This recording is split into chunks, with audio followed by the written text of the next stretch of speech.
Deuteronomio 16. Guardarás el mes de Abib y harás Pascua a Jehová tu Dios, porque en el mes de Abib te sacó Jehová tu Dios de Egipto de noche.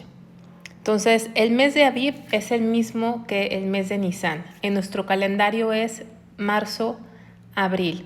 Recordemos que cuando Dios los sacó de Egipto, les enseñó previamente a su salida que tenían que celebrar la Pascua y que ahí se iba a cambiar el calendario, siendo que el primer mes iba a ser marzo-abril, que es primavera, que habla de nuevos comienzos en nuestra vida con Dios.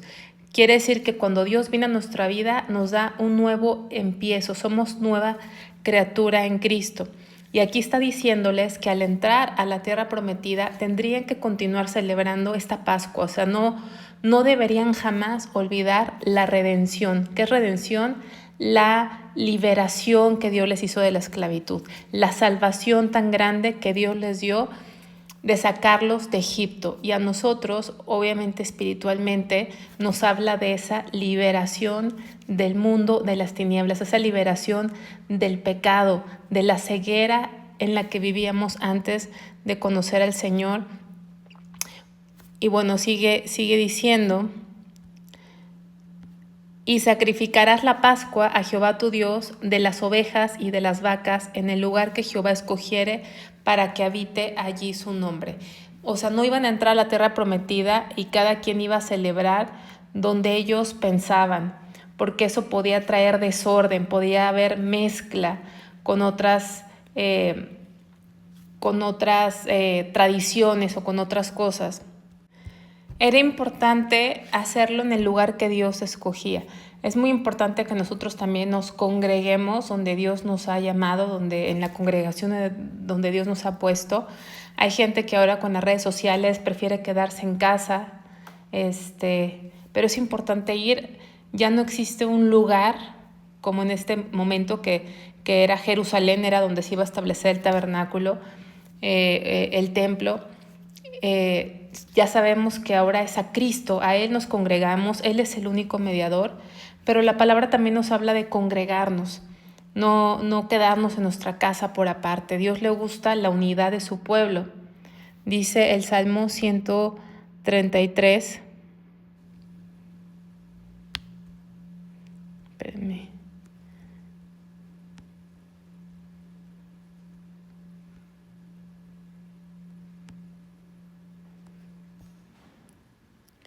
Mirad cuán bueno y cuán delicioso es habitar los hermanos juntos en armonía. Es como el buen óleo sobre la cabeza, el cual desciende sobre la barba de Aarón, y baja hasta el borde de sus vestiduras. Como el rocío de Hermón que desciende sobre los montes de Sión, porque allí envía Jehová bendición y vida eterna. Dios envía bendición y vida eterna donde están los hermanos juntos congregándose. Entonces, repito, aunque nosotros no somos el pueblo de Israel, ni estamos, ya estamos en otros tiempos, ya estamos en el cumplimiento en Cristo, porque todo esto apuntaba a Cristo. Cristo es el cumplimiento de todo esto, pero sin embargo sigue siendo importante reunirnos, congregarnos a Cristo con aquellos hermanos y hermanas en la fe. Vamos a regresar al Deuteronomio 16. Dice: no comerás con ella. Bueno, aquí vemos que iban a sacrificar la Pascua. Y sabemos que Cristo es nuestra Pascua. Esto lo podemos ver en 1 Corintios capítulo 5, 7. Lo hemos repetido ya varias veces. Luego dice: no comerás con ella pan con levadura. 7 días comerás con ella pan sin levadura, pan de aflicción, porque aprisa saliste de tierra de Egipto, para que todos los días de tu vida te acuerdes del día en que saliste de la tierra de Egipto. Qué importante es para que todos los días de tu vida, que no haya un día que se nos olvide de dónde nos sacó Dios, que nos sacó de las tinieblas, la ignorancia, porque no sabíamos, no entendíamos, no veíamos las cosas espirituales, estábamos cegados y Dios nos sacó de la esclavitud, nos sacó de la ignorancia. de las tinieblas, íbamos derecho a una eternidad sin Cristo en el infierno, en un lugar de tormento, y Dios nos salvó de todo esto. Entonces es algo que no debemos olvidar ningún día de nuestra vida. O sea, que no debe haber día que estemos deprimidos porque a lo mejor estamos pasando pruebas, estamos pasando dificultades. Ni aun eso debe hacer sombra, ni aun eso debe hacer que nos olvidemos la gran salvación que Dios nos ha dado en Cristo Jesús. Entonces tenían que comer, había otra fiesta, la fiesta de panes sin levadura, que se juntaba de alguna manera o se pegaba a la Pascua, y eran 7 días que tenían que comer pan sin levadura. La levadura en la Biblia es tipo de pecado. Un poco de levadura leuda toda la masa, o sea, un poquito que le ponían levadura a la masa, toda se contaminaba, por decirlo así, no toda se fermentaba.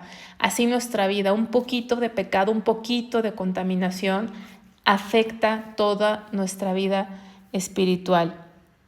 Dios quiere que vivamos una vida santa, es lo que significa fiesta de los panes sin levadura. Tenían que ser 7 días. Entonces, 1 Corintios 5:8 nos enseña que somos nueva masa, sin levadura del pecado, que tenemos que vivir una vida sin malicia, una vida sin contaminación. Y obviamente también, así como nuestra Pascua es Cristo, o sea, el Cordero prefiguraba a Cristo, el pan también prefiguraba a Cristo, porque Jesucristo dijo: yo soy el pan de vida, o sea, es el alimento para nuestra vida espiritual. Dice: y no se verá levadura contigo en todo tu territorio por 7 días, y de la carne que matares en la tierra del primer día no quedará hasta la mañana. No podrás sacrificar la Pascua en cualquiera de las ciudades que Jehová tu Dios te da, sino en el lugar que Jehová tu Dios escogiere para que habite allí su nombre. Sacrificarás la Pascua por la tarde, a la puesta del sol, a la hora que saliste de Egipto. Entonces vemos, ¿no? La Pascua debía celebrarse en un único lugar. El culto tenía que ser centralizado en el lugar donde Dios les iba a indicar. Esto prevenía la idolatría y unía al pueblo en oración. Es un solo pueblo. Esto nos recuerda que todo hijo de Dios lavado con la sangre de Cristo es parte de una iglesia, que es un solo cuerpo. Y las harás y comerás en el lugar que Jehová tu Dios hubiera escogido, y por la mañana regresarás y volverás a tu habitación. 6 días comerás pan sin levadura, y el 7º día será fiesta solemne a Jehová tu Dios, no trabajarás en él. Luego vamos a otra fiesta, versículo 9. 7 semanas contarás desde que comenzare a meterse la hoz a las mieses, comenzarás a contar las 7 semanas. Dice: y harás la fiesta solemne de las semanas a Jehová tu Dios. De la abundancia voluntaria de tu mano será lo que dieres, según Jehová tu Dios te hubiere bendecido. Entonces tenían que contar 7 semanas después de comenzar la cosecha del trigo. Esta fiesta de las semanas es la fiesta del Pentecostés. Y vemos que se presentaría ofrenda voluntaria según la bendición recibida. No había porciones, era de acuerdo a la generosidad del corazón, era voluntario. Dios ama al dador alegre. La Biblia dice en el Nuevo Testamento que cada uno dé conforme a lo que propuso en su corazón, pero que no demos con tristeza, sino que demos con alegría. Era una fiesta que expresaba una gratitud, debería de expresar una gratitud del corazón por la provisión de Dios, por la salvación de Dios, por todas las cosas que Dios nos da. Dice: y te alegrarás delante de Jehová tu Dios, tú, tu hijo, tu hija, tu siervo, tu sierva, el levita que habitara en tus ciudades. Siempre se incluía al levita, se procuraba al levita, se le cuidaba para que él también pudiese participar de esta fiesta y de los alimentos y de todo lo que se hacía. Dice: y el extranjero, aún el extranjero, el huérfano y la viuda que estuvieran en medio de ti, en el lugar que Jehová tu Dios hubiera escogido para poner allí su nombre. Y acuérdate que fuiste siervo en Egipto, por tanto guardarás y cumplirás los estatutos. No se te olvide de dónde te saqué. Debe haber gozo en tu corazón, debe haber agradecimiento. Y esa misericordia que yo hice contigo tienes que extenderla al extranjero, al huérfano, al necesitado. No es eso de sálvese, ya me salvé yo, sálvese quien pueda. No, esa misericordia que yo tuve contigo y ese cuidado que sigo teniendo contigo al proveerte, al sustentarte, tienes que hacerlo y extenderlo para el necesitado, para los más necesitados. Por eso marca el extranjero, el huérfano, la viuda. Entonces no solamente se trataba de recibir, sino de compartir. Nadie debía quedarse fuera. Dios quería un pueblo unido, en gozo, sin acepción de personas, sin que fuera una iglesia elitista, ¿no? Aquí nada más los de cierto nivel o los profesionistas o etcétera, ¿no? O los que tenemos, no. Debería ser sin acepción de personas, sin dejar a nadie afuera y sobre todo a la familia, a tu hijo, a tu hija, a tu siervo, que todos ellos fueran parte de esa celebración. Entonces, esto se cumple, lo vemos en Hechos capítulo 2, cuando se festejaba en el Pentecostés, vemos que en Hechos 2 descendió el Espíritu Santo sobre los discípulos. Entonces, así como Israel llevaba sus primicias en esta fiesta, Cristo nos dio las primicias del Espíritu, según Romanos 8, 23, ¿no? Vivir llenos del Espíritu Santo. Ahí bajó el Espíritu Santo sobre los primeros, sobre la primera iglesia, sobre los primeros creyentes. Entonces su Espíritu Santo nos enseña a vivir agradecidos, llenos del Espíritu, con el fruto del Espíritu Santo. Así debe ser la vida del cristiano. Dice, la fiesta solemne de los tabernáculos harás por 7 días, cuando hayas hecho la cosecha de tu era y de tu lagar. Y te alegrarás en tus fiestas solemnes, tú, tu hijo, tu hija, tu siervo, tu sierva y el levita, el extranjero y el huérfano, la viuda que viven en tus poblaciones. Aquí habla de otra fiesta, la de los tabernáculos, que era 7 días y era al terminar la cosecha, ¿no? La cosecha marcaba el tiempo de esta fecha y vuelve a hablar de alegría y te alegrarás en tus fiestas solemnes. En las fiestas solemnes había gozo, pero siguen siendo solemnes, no fiestas carnales, no carnavales, ¿no? Que es carnaval, no carnavales, no fiestas paganas, no fiestas donde se festeje al hombre, a la carne, sino era una alegría santa, una alegría de gratitud, una alegría donde se glorificaba a Dios. Seguían siendo fiestas solemnes y participaban todos en familia, no estaban seccionados, sino todos participaban. 7 días celebrarás fiesta solemne a Jehová tu Dios en el lugar que Jehová escogiere. Otra vez, esa insistencia, no cada quien por su lado, sino en unidad, unánimes juntos, como estaban en Hechos capítulo 2 cuando vino el Espíritu Santo. Estaban unánimes juntos, en el mismo espíritu, pero también físicamente juntos. Es tan importante reunirnos. A veces es más cómodo quedarnos en nuestra casa y pensar que escuchar el sermón por internet es suficiente porque estamos bien ocupados y aprovechamos para lavar los trastes.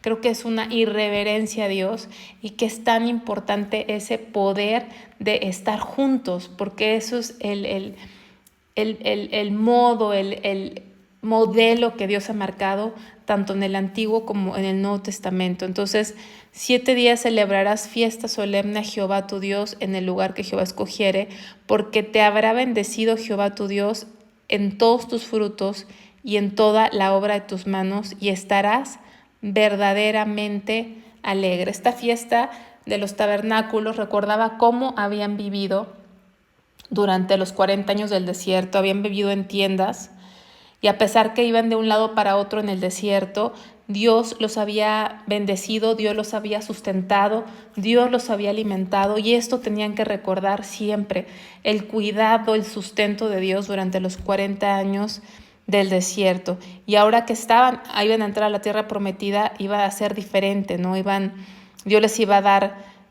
abundantemente, era una tierra fructífera en abundancia y Dios iba a prosperar la obra de sus manos. Y esto se celebraba en esta fiesta. Se celebraba no solo la provisión de Dios, sino la presencia de Dios, que la presencia de Dios estuvo en ese tabernáculo, que la presencia de Dios habitó y se manifestó en medio de ellos, ¿no? Como ese cumplimiento de Emmanuel en Juan 1:14. Emmanuel significa Dios con nosotros. Cuando Jesús vino a esta tierra y tabernaculizó entre nosotros, entre los hombres. Habla de ese cumplimiento, pero también un cumplimiento todavía más a futuro. Vamos a Apocalipsis 21 del 3 al 4.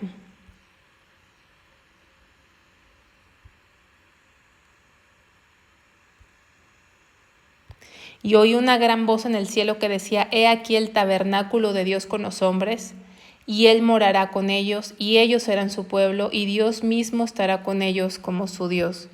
Enjugará Dios toda lágrima de los ojos de ellos, y ya no habrá muerte, ni habrá más llanto, ni clamor, ni dolor, porque las primeras cosas pasaron. Entonces, no nada más estaba prefigurando la venida de Cristo a esta tierra hace 2000 años, sino también que en el futuro eterno Él va a venir.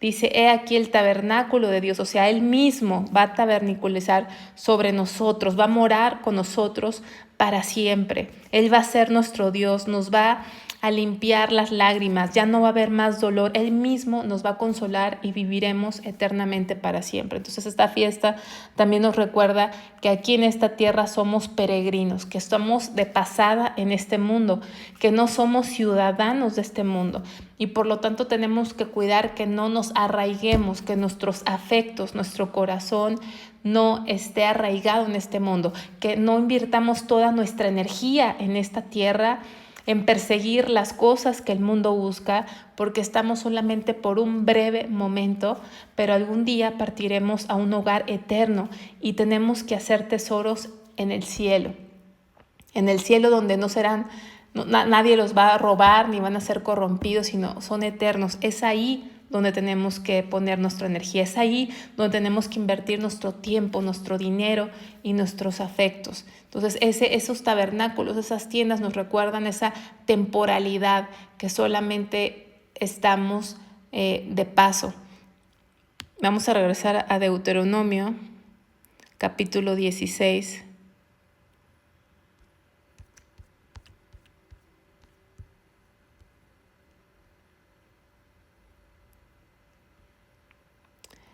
Dice: 3 veces cada año aparecerá todo varón tuyo delante de Jehová tu Dios en el lugar que él escogiere, en la fiesta solemne de los panes sin levadura, y en la fiesta solemne de las semanas, o sea, del Pentecostés, y en la fiesta solemne de los tabernáculos, y ninguno se presentará delante de Jehová con las manos vacías, cada uno con la ofrenda de su mano, conforme a la bendición que Jehová tu Dios te hubiere dado. O sea, eran tres fiestas a las que los varones tenían que ir al lugar donde Dios escogiese, ¿no? Que vemos que cuando se estableció el templo fue Jerusalén, a donde Dios escogiese, tenían que ir 3 veces cada año, 3 veces cada año.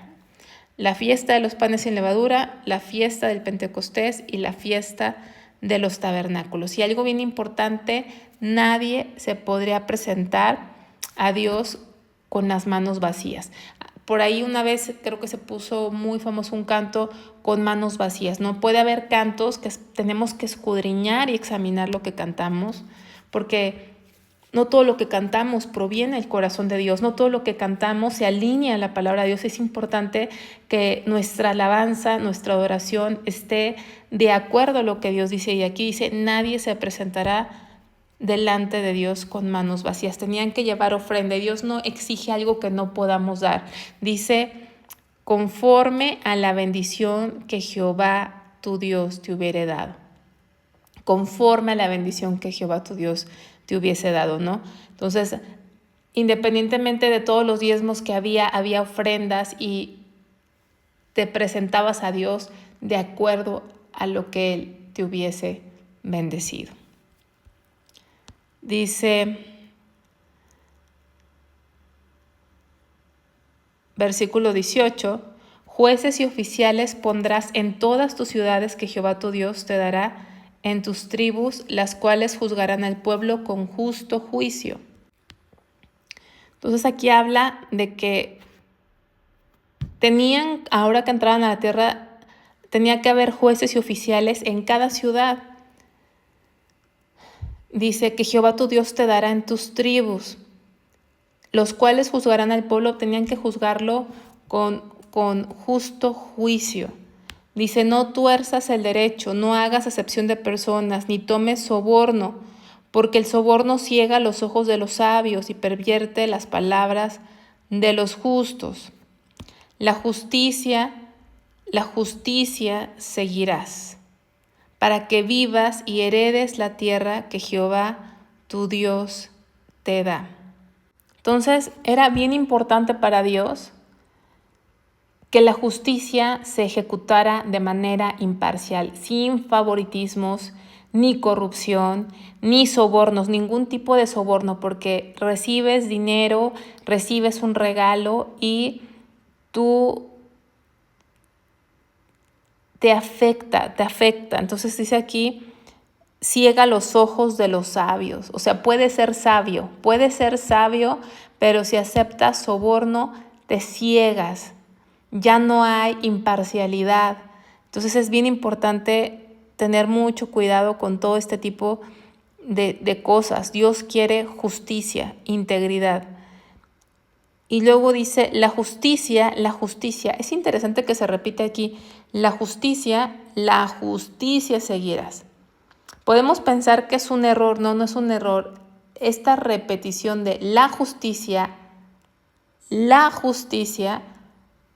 está intencionalmente para mostrarnos la importancia de la integridad total. Dios quiere un pueblo que camine en una total y completa integridad en todos los aspectos de nuestra vida.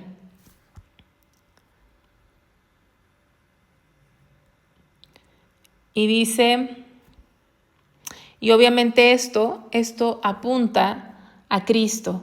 Cristo es el juez justo. En Él y solamente en Él encontramos la justicia verdadera que esta ley señala, ¿no? Recordando que en este mundo nunca va a haber justicia. Hay muchas personas que están demasiado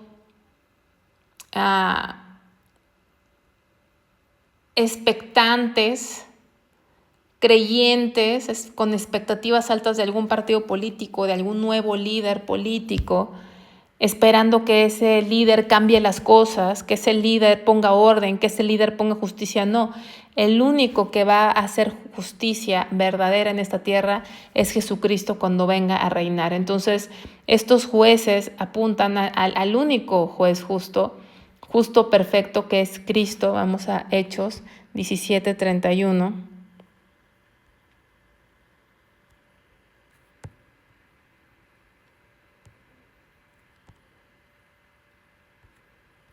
Por cuanto ha establecido un día en el cual juzgará al mundo con justicia, por aquel varón a quien designó, dando fe a todos con haberle levantado a los muertos. Habla Cristo, Él fue el que se fue levantado a los muertos. Llegará un día donde Él juzgará al mundo con justicia. Esa es nuestra esperanza. Nuestra esperanza no está en ningún partido político. Un gobierno perfecto es una utopía, o sea, no es real, es un gobierno ideal que nunca va a suceder.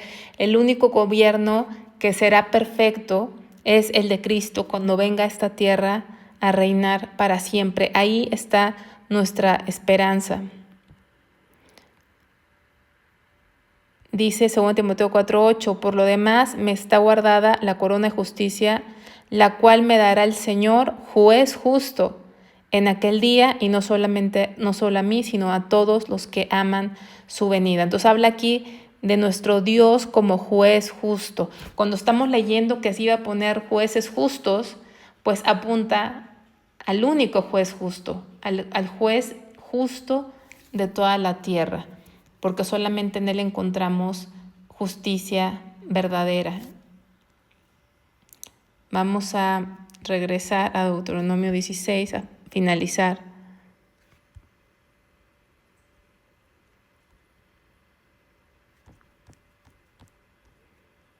Dice: no plantarás ningún árbol para acera cerca del altar de Jehová tu Dios que tú te habrás hecho, ni te levantarás estatua, lo cual aborrece Jehová tu Dios.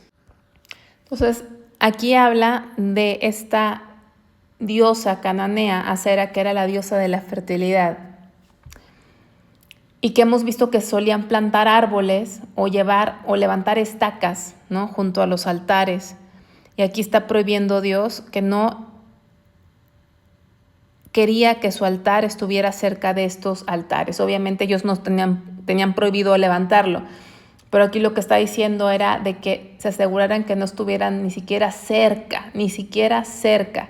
O sea, Dios prohíbe terminantemente poner cualquier cosa pagana cerca de su altar, porque aún esa cercanía sería mezclar la adoración verdadera con una adoración falsa. Y cuando dice estatuas, levantarás estatuas, se refiere a imágenes talladas, o sea, generalmente ídolos, que las naciones usaban ídolos para representar a sus dioses.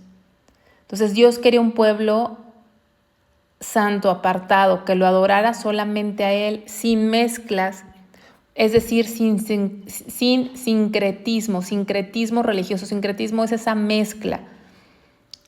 Tenemos que tener mucho cuidado de no mezclar el evangelio de Cristo, la verdad de Dios, con otras tradiciones, con otras religiones, cultos, ideologías. Tiene que ser la palabra de Dios pura, el evangelio puro. Eso es importante, preservar ese evangelio puro. Entonces, el altar de Jehová tenía que ser exclusivo para Jehová, no podía compartirse con ningún otro tipo de práctica pagana. Entonces, la idolatría no era solamente no tener estatuas, sino no contaminar, o sea, que Dios no quería que se contaminara el culto con costumbres extranjeras.